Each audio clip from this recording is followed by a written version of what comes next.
صدیق جان صاحب ہمارے ساتھ موجود ہیں، اسد چوہدری صاحب موجود ہیں۔ سٹارٹ کرتے ہیں، ذرا تازہ ترین صورتحال سے آگاہ کرتے ہیں ناظرین کو کہ اب تک ہوا کیا ہے، پچھلے 24 گھنٹوں کے دوران کیا کیا واقعات ہوئے ہیں، کیا کیا ہیپننگز ہوئی ہیں، اور اس جو 24 گھنٹے گزرے ہیں اب آئندہ 24 گھنٹوں میں کیا ہو سکتا ہے، کیا پاسبلٹیز ہیں۔ بہت سی پاکستان کے اندر جو صورتحال ہے، اندرونی سیاست ہے، ایک بڑا لوگوں کا کنسرن، بڑا لوگوں کا سوال کہ عمران خان کب رہا ہوں گے۔ تو یہ ایک ایسا موقع آ چکا ہے جس میں کچھ انڈیکیشنز ایسی مل رہی ہیں کہ جس سے اس موقع کے اوپر جب ملک میں ایک یکجہتی کی ضرورت ہے، اتحاد کی ضرورت ہے، تو اس کے لیے بہت سے لوگ کوششیں کر رہے ہیں کہ اس میں جو اتحاد کی سب سے بڑی علامت ہے، جو قوم کے نمائندے ہیں، اگر آپ پچھلے الیکشن کے ووٹوں کو دیکھ کے فیصلہ کریں تو عمران خان ہے، تو ان کی رہائی کے امکانات بھی روشن ہو چکے ہیں۔ کیا عمران خان رہا ہو رہے ہیں، اس کے اوپر بھی ہارون رشید صاحب سے بھی پوچھیں گے، صدیق جان صاحب سے بھی، اور اسد چوہدری صاحب سے بھی۔ آغاز صدیق بھائی آپ تھوڑا سا اپڈیٹ کر لیں، پھر بالکل، ہم میں اسی پہ آ رہا ہوں۔ میں نے کہا یہ ساتھ ذرا ٹویٹ بھی کر دیں لائیو کا، جی ہاں تو بالکل۔ کیونکہ وہ بہت سے لوگ جو ٹویٹر پہ دیکھ رہے ہوتے ہیں تو وہ ٹویٹر سے پھر جو ہے وہ لائیو دیکھ سکیں گے۔ عمران خان صاحب جو ہیں ان کے حوالے سے ایک تاثر یہ بنا دیا گیا آج سے، یعنی ایک ہفتے پہلے تھا، کہ عمران خان کئی سالوں تک باہر نہیں آئے گا اور اس کے اوپر کراس لگ چکا ہے، وہ اقتدار میں نہیں آ سکتا۔ 8 فروری کو لوگوں نے 2 اکثریت دی لیکن اس کو اقتدار نہیں دیا گیا، اور آئندہ بھی وہ اقتدار میں کبھی نہیں آ سکتا۔ اور اب جب یہ جنگ کی صورتحال ہے تو تھوڑی سی بات شروع ہو گئی کہ شاید عمران خان صاحب کو اس وقت ضرورت ہے تو رہا کر دی جائے۔ کہ 1983 میں ایک آرٹیکل میں نے لکھا تھا کہ عمران خان پالیٹکس میں آئے گا، 1983 میں۔ اب میرے ذہن میں یہ، ذرا میں تھوڑی سی تمہید لمبی ہو جائے گی، میں معافی چاہتا ہوں، میرے ذہن میں یہ خیال کہاں سے آیا؟ میں مسلسل اس پہ سوچتا رہا کہ یہ عجیب بات ہے، نہ میں اسے جانتا ہوں، اس کے بھائیوں کو جانتا تھا، اس کے بارے میں میری معلومات تو کافی تھیں۔ دلیل میں نے اس میں یہ دی تھی کہ یہ رومانٹک آدمی ہے، نہ یہ کاروبار کرنے کا قابل ہے، یہ نہ نوکری کرے گا، اس کا رجحان نہیں ہے، تو یہ پالیٹکس میں ہی اپنا کنٹریبیوٹ ہوا۔ وہ شوکت خانہ میں چلا گیا، پھر خیر بات ہوئی، میں بھی ان لوگوں میں شامل تھا جنہوں نے اسے قائل کرنے کی کوشش کی کہ وہ سیاسی جماعت بنائے۔ میں نے آپ کو بھی کچھ دیر پہلے بتایا، 30 اکتوبر 1996 کے جلسے میں، 30 اکتوبر 2011 کے جلسے میں نے سینکڑوں لوگوں کو دھاڑے مار مار کر روتے ہوئے دیکھا۔ وہ کس چیز کے لیے رو رہے تھے؟ کہ وہ خواب جو کبھی ہم نے دیکھا تھا شاید پورا ہو جائے، اور یہ وہ لوگ تھے جو جلسوں میں جاتے ہی نہیں تھے۔ اور اتنی خلقت تھی، مجیب شامی صاحب ساتھ والی کرسی پہ بیٹھے ہوئے تھے، میں نے کہا کہ کیا یہ بہت بڑا جلسہ ہے؟ انہوں نے کہا بہت بڑا۔ میں نے کہا محترمہ فاطمہ جناح کے جلسے سے بڑے تھے؟ انہوں نے کہا میں نے محترمہ فاطمہ جناح کے سارے جلسے دیکھے ہیں، دیکھے میں نے بھی تھے، اس سے بڑا جلسہ کبھی نہیں ہوا۔ لاہور کی گلیوں میں پھرتا رہا، جہاں جاتے تھے، ڈیفینس میں، گلبرگ میں، وہ سرور روڈ پہ، ہر کہیں نوجوان پوچھتے تھے جی کب ہو رہا ہے جلسہ، کتنے بجے، یہ وہ 2 کلومیٹر پیدل چل کے جانا پڑتا تھا۔ اور میں عمران خان کے ساتھ جہاں پارک سے روانہ ہوا تو وہ بالکل کانفیڈنٹ تھا، 100% مطمئن تھا۔ اس نے کہا کہ ایک طوفان آنے والا ہے۔ میں نے کہا کون سے طوفان یار، لوگ کافی آئیں گے، طوفان؟ جب ہم اس کی سیڑھیاں چڑھے اور ہم نے سامنے نظر ڈالی تو حیرت سے گنگ ہو گئے۔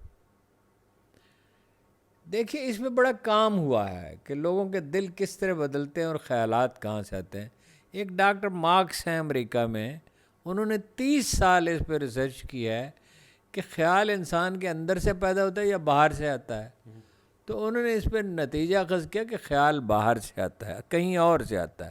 انہوں نے ایک اس کا وہ بھی بنایا ہے، وہ سر پہ لگا دیتے ہیں، اور اس سے پہلے کہ میں یہ پوچھوں صدیق جان صاحب آپ فلاں موضوع پہ کریں گے ویلاگ یا فلاں موضوع پہ کریں گے، تو وہ مانیٹر بتا دے گا، یعنی اس میں یہ سرخ بتی جلے گی یا سبز، یعنی یا ایک آپشن یہ ہے، دوسرا آپشن یہ ہے۔ یہ جو لوگوں کے دل پلٹ گئے ہیں، دیکھیے تو جو لوگ قرآن کریم پڑھتے ہیں یا جنہوں نے سیرت پڑھی ہے یا جنہوں نے تاریخ پڑھی ہے، حدیث پڑھی ہے، وہ جانتے ہیں دل بدل جاتے ہیں. افغانستان میں بدل گئے, ایک دفعہ نہیں 2 دفعہ. روس ناکام ہوا تو اس وقت تو دنیا کی مدد حاصل, امریکہ کے خلاف کس کی مدد حاصل تھی. ایران بدل گیا, کوئی سوچ سکتا تھا شہنشاہ ایران چلا جائے گا. دنیا میں انقلابات ہیں. چین اتنا ہمارے سامنے بدلا ہے کہ انبلیویبل ہے. جب لوگوں کی محبت دلوں میں گھر کر جاتی ہے, ڈاکٹر خورشید رضوی کا شعر ہے, کب نکلتا ہے کوئی دل میں اتر جانے کے بعد, اس گلی میں دوسری جانب کوئی رستہ نہیں. بات یہ ہے کہ یہ ایک نیم قبائلی معاشرہ ہے. وہ مظفر گڑھ کے دیہات میں, وہ وزیرستان کے پہاڑیوں پہ, وہ دنیا میں جائیں گے جو بلوچستان کے ویرانوں میں, سندھ کے دیہات میں. سندھ میں پیپل پارٹی برف میں رکھی ہوئی دھوپ کی طرح دھوپ میں رکھی ہوئی برف کی طرح پگھل رہی ہے. بلوچستان کے حوال ابھی آپ سن رہے تھے, بلوچستان سے مہمان ہماری ملاقات ہوئی جی. سالار کاکڑ نے. اتنی مصیبتیں لوگوں نے جھیلی ہیں کہ کوئی شیکسپیئر ہی انہیں بیان کر سکتا ہے, کوئی علامہ اقبال ہی بیان کر سکتا ہے. اتنی اذیتیں, 5 دن پانی بند ہے, بجلی بند ہے, باتھ روم نہیں ہے, کھانے کے لیے روٹی نہیں ہے. وہ یہ بچی صنم جاوید, یہ عالیہ, ہم ان کو جانتے ہیں, ان کے خاندانوں کو جانتے ہیں. یہ لڑکیاں اور باقی سب خواتین جو ہیں, عباد فاروق آئے ہیں, یہ عباد فاروق وغیرہ ایسے تھے. دنیا بدل. وہ لوگ جیلوں میں کتنی دفعہ اس نے کہا, ایک دن میں کتنے قرآن کریم ختم کرتے تھے.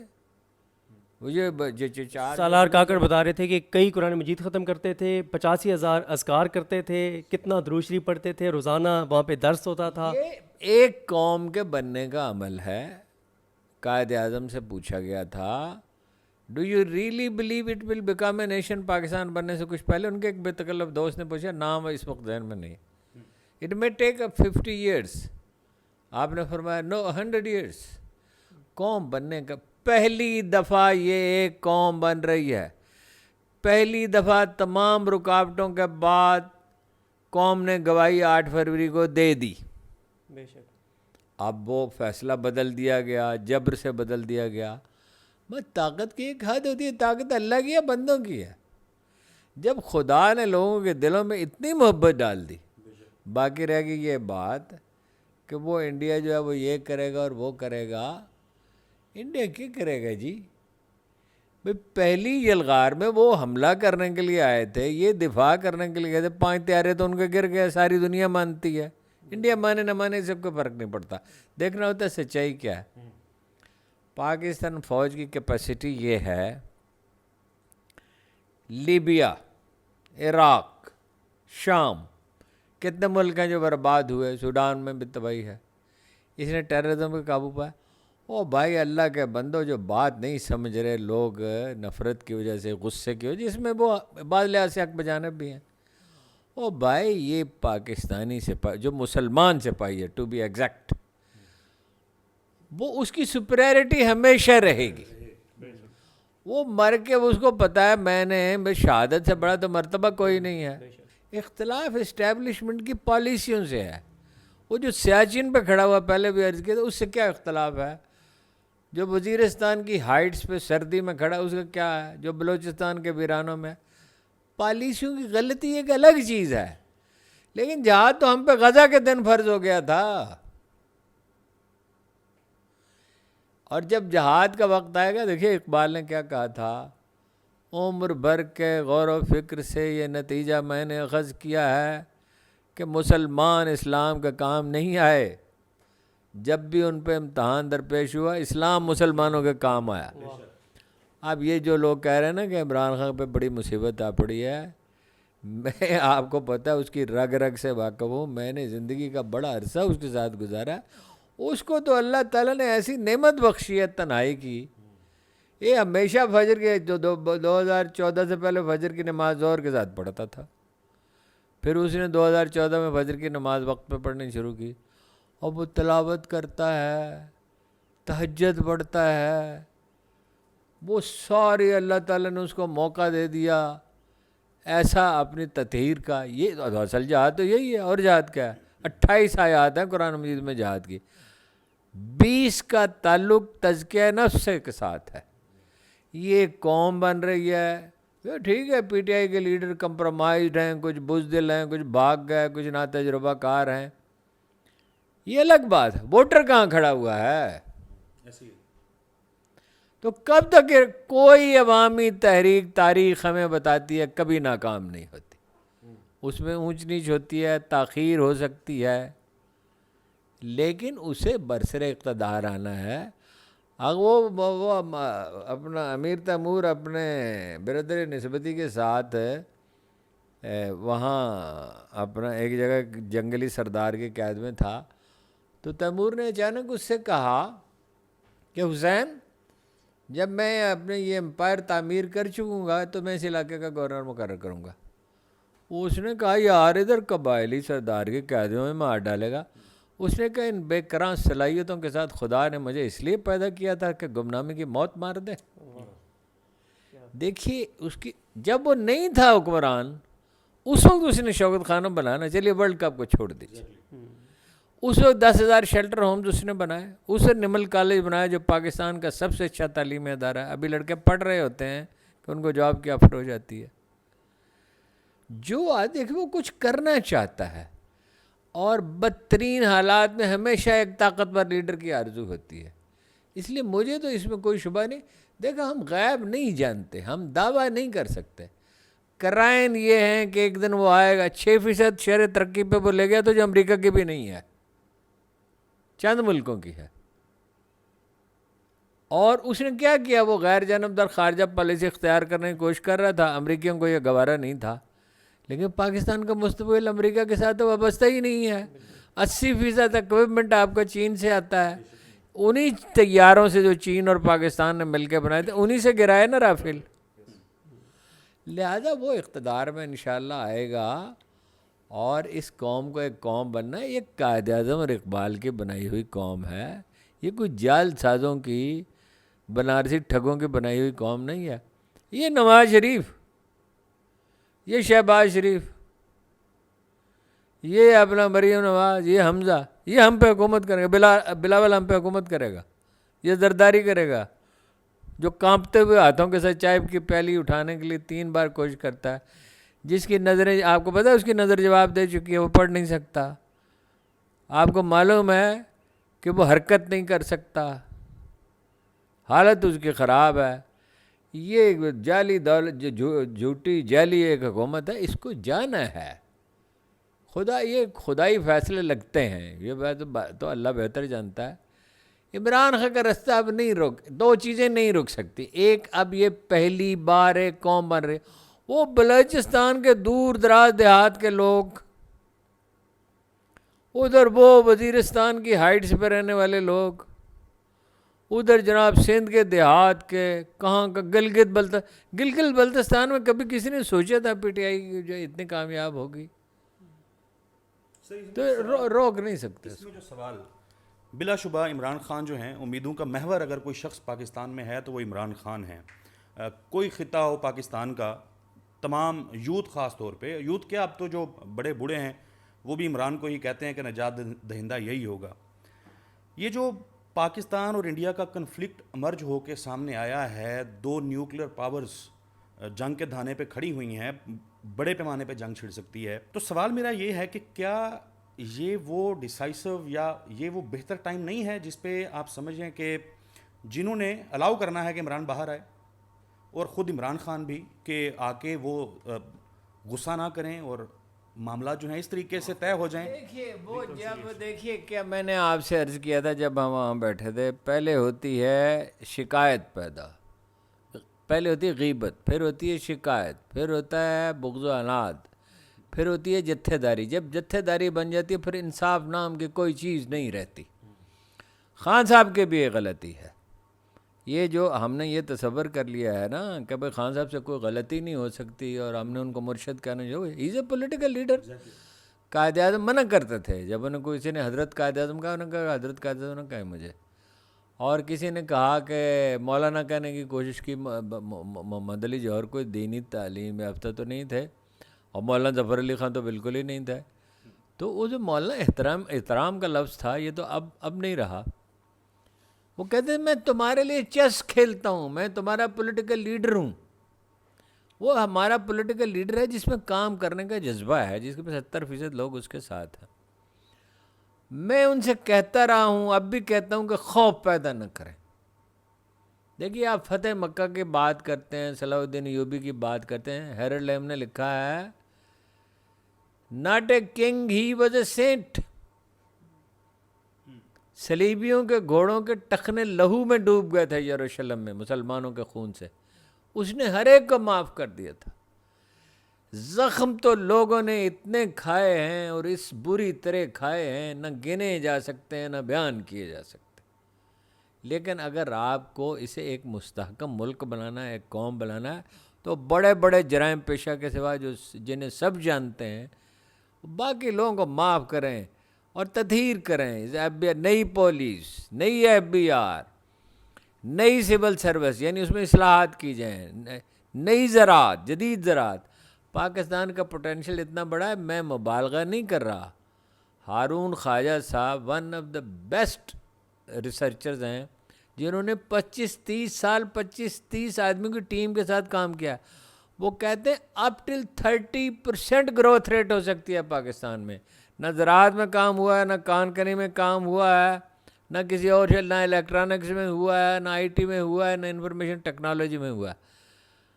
اور کچھ عرصے کے بعد وہ 12% ہو جائے گی، پھر 7%، 6% پہ آ جائے گی. پاکستان چین کی طرح ترقی کر سکتا ہے. لیکن ایک باشعور تعلیم یافتہ قوم، یہ تو سارے سکولوں کا حال آپ دیکھ رہے ہیں، ہسپتالوں کو پرائیویٹائز کر رہے ہیں. اس لیڈرشپ کے ہوتے ہوئے تو کچھ نہیں ہو سکتا. باقی معاملات ان کے ہاتھ میں نہیں ہیں. فیصلہ ہوتا ہے تاریخی، سماجی، سیاسی عوامل سے. جس کے ساتھ قوم ہے وہ آئے گا، بس بات ختم. ہارون صاحب، پچھلے دنوں میں ہم نے تحریک انصاف کے ایک لیڈر کی گفتگو بھی سنی. تحریک انصاف کے اندر اس وقت یہ سوچ پائی جاتی ہے کہ دیکھیں عدلیہ فتح ہو گئی ہے، عدالتوں سے راستہ بند ہو گیا ہے، کوئی 1% بھی آپ کو ریلیف عدالتوں سے اس وقت نہیں مل سکتا. ان کا یہ کہنا ہے کہ عوام نہیں نکلتی، نہ عوام نکل سکتی ہے، اور 26 نومبر کے بعد تو بالکل ان کا خیال ہے کہ عوام نہیں نکل سکتی. ان کا یہ خیال ہے کہ اب جب بھی عمران خان نے آنا ہے وہ بات چیت کے ذریعے آنا ہے، اور انٹرنیشنل پریشر بھی نہیں آیا ظاہر ہے جو بھی وہ ایکسپیکٹ کر رہے تھے امریکہ سے. تو وہ یہ کہتے ہیں کہ بات چیت کے ذریعے خان نے آنا ہے، اور خان بات چیت کو یہ خان صاحب سمجھتے ہیں کہ اگر میں بات چیت کے ذریعے آتا ہوں تو ڈیل کا تاثر جائے گا، اور وہ جو کچھ میں نے 2-3 سال اتنے مظالم برداشت کیے وہ ساری چیزیں ضائع ہو جائیں گی. تو آپ کو کیا لگتا ہے کہ عمران خان کس طرح سے باہر آئیں گے؟ اس طرح نہیں ہوتا. تاریخ میں دیکھیے نا، 37 کے الیکشن میں قائد اعظم کو ملے 24% ووٹ مسلمانوں کے.